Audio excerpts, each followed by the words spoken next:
Unity of Houston is an inclusive church where we seek to understand and live the teachings of Jesus and other spiritual masters. At Unity, we welcome all people from all spiritual paths and every walk of life. We celebrate the diversity of our city and of our world, and we teach love, tolerance, and oneness, seeking to live in harmony with open minds and open hearts. Wherever you are in your spiritual path, you are always welcome at Unity. Join us and discover that the life of your dreams is already within you. Good evening, everyone. Are you feeling the blessing of joining together in community this evening? We feel our connection here in the pyramid with those who are joining with us online. And just on such a gorgeous fall evening, as Reverend Shirley mentioned, the fall equinox is here finally. I know so many of us in Houston are relieved at the lower humidity and the cooler weather. I was amazed to look at my phone this morning and see 73. I haven't seen that number in I don't know how long, so just so beautiful. So hopefully you had some time to enjoy the day wherever you are. I know many of us, the majority of us who participate in this service are watching from home or from remotely, and we're still, even here in the pyramid, not hugging and not holding hands or the kind of things that we were doing before the pandemic. So I'm wanting to know if you're really feeling connected at this time, feeling a sense of connection and community. With our masks and our separation, we can start to feel isolated. Many of us have gotten used to watching the services from home, or even sometimes missing them and missing out on that connection of community. So this evening, I'm going to talk about the essential nature of community as part of our spiritual practice. Unity teaches meditation, and we can think of meditation as a solo experience. I go somewhere, I need to go within, close the outer door, right? And go within and be by myself. And it can seem like we're talking about that spiritual practice is something you do by yourself. And yet, as we know here at Unity of Houston, we have three values that we speak quite often: being, becoming, and anybody know the third one? Belonging. Belonging is an essential value here at Unity. And our statement of belonging is we create a spiritual home for all people, knowing that we are one body and that we belong to each other. That my awakening is all tied up in your awakening, and that together we rise and transform. We transform ourselves, we transform the world. And so we're on this path of radical acceptance. We've been doing this Tara Brach series on her book, and we're coming towards the end. We've got one more next week with Reverend Karen. And so here, as we're coming to an awareness of all that we have learned throughout these weeks that we've been doing this process, that really comes together as we come into an awareness that in community is really where we're fully resourced to continue to do this work.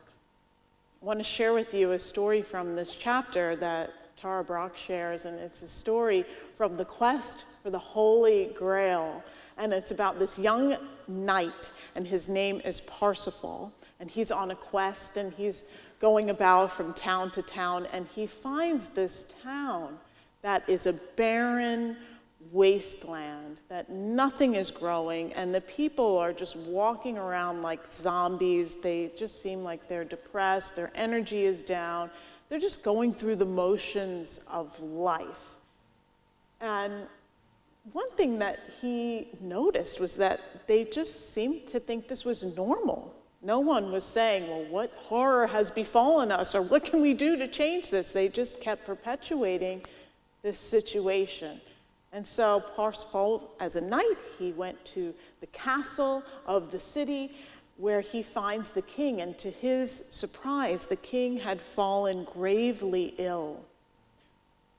He saw the king, and he had been told by one of the older knights that it wasn't appropriate for him because of his position as a knight to speak to the king, and so he didn't. He just witnessed him in his ill state, and he went to leave the castle, to leave the town, the city, even though the king was dying. He did nothing. And as he went onto the road, he came across this woman who's a sorceress named Kundry. And the sorceress Kundry sees him on the road, meets him, and she discovers that he didn't even say anything to the king, even though he saw the king dying, and she went off into a rage. So what kind of person are you? What kind of knight are you that you didn't say anything to him? And he was in this state of just pale and lying in bed and dying. And so she called him callous. She said he could have saved the king and saved the kingdom, therefore, and even himself by doing so.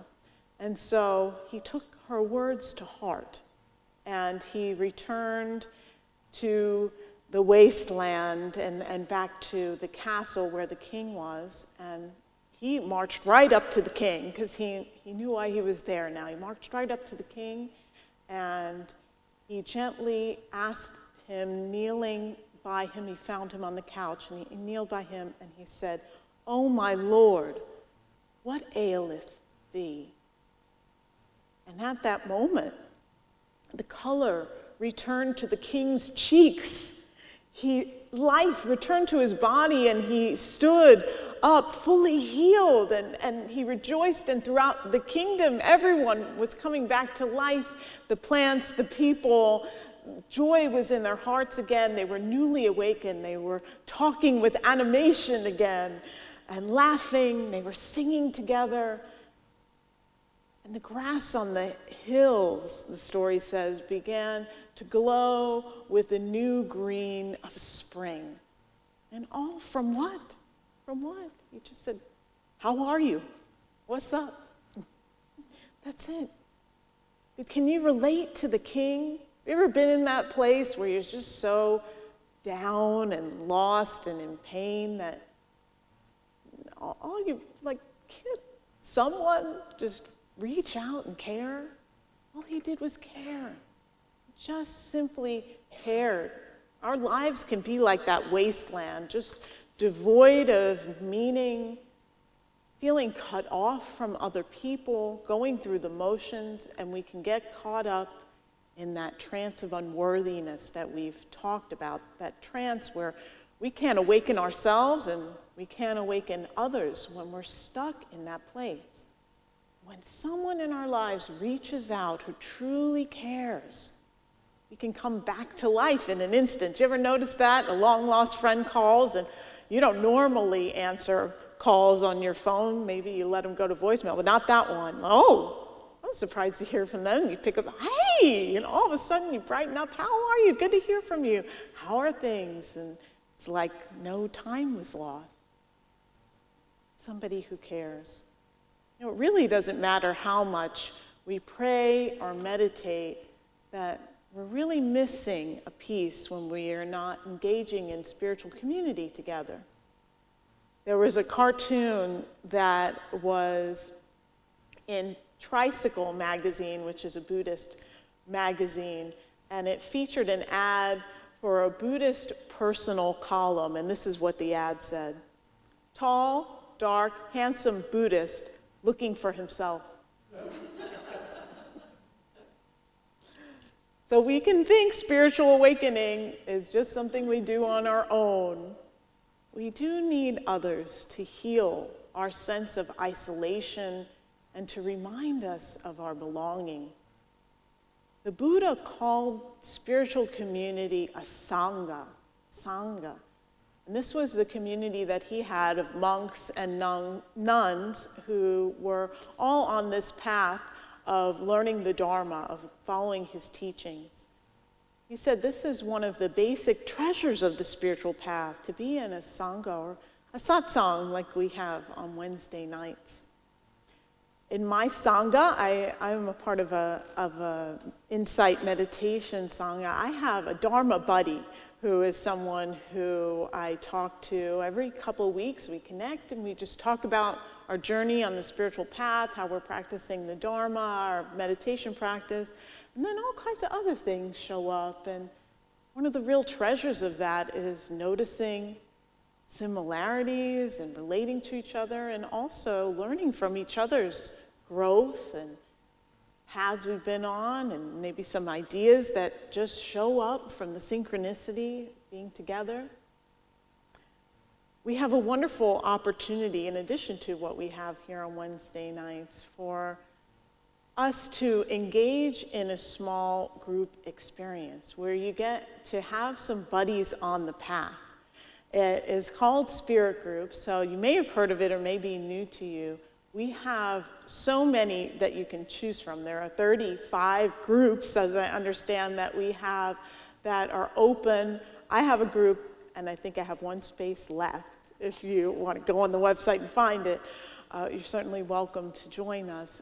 These groups are no more than 10 people, and this is really an opportunity to walk the spiritual path together, to talk about what you're learning in the Sunday lessons with Reverend Michael. And when somebody has a healing need, to everyone praying for them, or a birthday and getting together and singing happy birthday, or whatever it is in the group, it just becomes a small family where you really get to know each other, and you see each other in church, and it's like, it's good to have that core group. And so many lives have been blessed by this, so I just invite you to consider it. It's only once a week, and it's an hour and a half, and it's just a real blessing. So check that out, because that starts next week, and that's a way to have your own Sangha here at Unity. We can use spirituality to avoid things that are disturbing or confusing or difficult or challenging in personal relationships. You know, in relationship, we have the greatest learning. And just look at the Gospels. Jesus had his 12 disciples, and they messed up all over the place and learned from each other, and he got to teach them and guide them through that process. And even Buddha had relationships. He had his close relationship with Ananda, who was his loyal attendant and his cousin. Ananda was known in the Sangha for his kind and generous spirit. He was very selfless in caring for the Buddha's needs, and he's referred to a lot in the Buddhist scripture because he often asked the Buddha questions, and the Buddha would say, "Not so," and give him the correct answer. So it was a great foil for the Buddha in allowing some really wonderful teachings to come forward as he was gaining his understanding. And in turn, the Buddha was very attentive to Ananda and gave loving guidance to him on his spiritual path. So one of the questions Ananda asked was, is it not so that half of this holy life is good and noble friends, companionship, and association with the good? And the Buddha responds with, this is a very typical response of the Buddha that is how you would know he's going to say a real truth here. He'd say, "Not so, Ananda, not so, Ananda. It is the whole of this holy life, this friendship, companionship, and association with the good. The whole of this holy life is being in community and spiritual relationship with each other." The Buddha taught principles for us to live together in harmony. I want to share some of them with you. One of them is the principle of non-harming, which is to behave with a reverence for all life. I did an insight meditation retreat in July, and they invited us to, as part of the retreat, to commit to this non-harming, and we were told we weren't to kill a fly or an ant, anything. You have a cup nearby and you bring it out to safety if it's in your space, but That was just how truly we're expected to live this as part of the practice in the retreat. And if someone in a sangha caused injury to another person, the Buddha was instructive that they reconcile that conflict. That was very important. We didn't just go, let's just meditate about it. They needed to get together and speak and resolve it. So here's where another principle of the Buddha comes into play, and that is right speech. That we are invited to only speak that which is true and that which is helpful. So not just like whatever you happen to be thinking, right, about the person, or, well, they really need to know that about themselves, or whatever that you want to dish out. It's just really being mindful. Is it true? Is it helpful? Is it necessary? And that can really align you and maybe quiet you a bit about some things, really knowing as what I'm sharing useful and beneficial and true. Thich Nhat Hanh, the wonderful Buddhist teacher, says this: the key elements are taking responsibility for causing pain to another. So taking responsibility for our actions and when we've caused injury. Listening deeply to the person suffering, allowing them to share their experience with you without being defensive, without interrupting, just listening, taking it in, sincerely apologizing, and renewing to resolve to act with compassion towards this person and towards all beings. Does that sound reasonable to create our connection with all and awaken together? So this is the path of us collectively awakening together, learning to live together as one. When we give the gift of radical acceptance of another person, we don't know how we can change someone's life. I want to share with you a story about a Jesuit priest named Anthony de Mello, and he shares a story in one of his books about his experience with radical acceptance and how it changed his life. Now, Anthony said that he was neurotic for years, that he was anxious, he was depressed, and he considered himself selfish. And he had tried to change. He was following whatever self-help, self-improvement techniques, one project after another, like so many of us do, to try to shift things in our lives. And when nothing worked, he felt that he was just on the verge of despair. He'd done what he could, and what was even more painful was that his friends were telling him he needed to change and were regularly informing him that he needed to be less self-absorbed. So this was a struggle for him. One day, everything changed. His whole life changed, and something very simple happened. One of his friends told him, "Don't change. I love you just the way you are. That's all. Don't change. I love you just the way you are."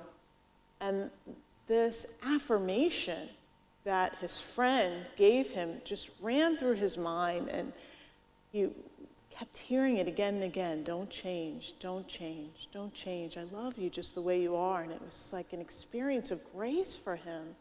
And what the paradox of this was for Father de Mello was that when he received this permission from his friend to be himself, he then felt free to change.